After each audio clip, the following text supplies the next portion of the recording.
Now to the very latest on the investigation in East Haven after a man and woman were found shot to death in a home.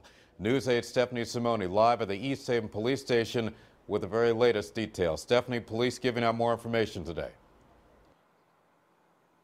That's right, Keith. You know, police are now calling this a murder-suicide. We now know who died and what might have led up to it. Now, on August 3rd, police were actually flagged down by a family member who was concerned about 37-year-old Ingrid Del Rio Garcia, as she's pretty active on Facebook and they hadn't heard from her in 24 hours. When officers got in the home, they found her boyfriend, 43-year-old Guillermo Rodriguez, dead with a gunshot wound to his head and a handgun near his hand, according to officers. Now, police say Garcia was shot several times too and dead a few feet away in the apartment.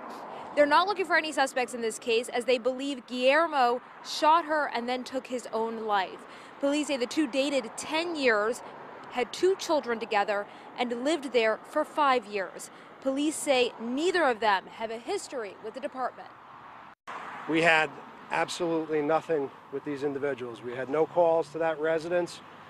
We had no incidents at other residences or other places in town involving those two parties. We had absolutely no contact with these two individuals prior to this. So they also found a couple of other things in that home, 3 handguns that were legally owned by Guillermo Rodriguez. They say that they also found a note that was from him to her. They say it was threatening in nature about the custody of the 2 children that they had together. They believe in all 3 children lived in the home. None of them were at home at the time of when this happened. We're live in East Haven. Stephanie Simoni, News 8.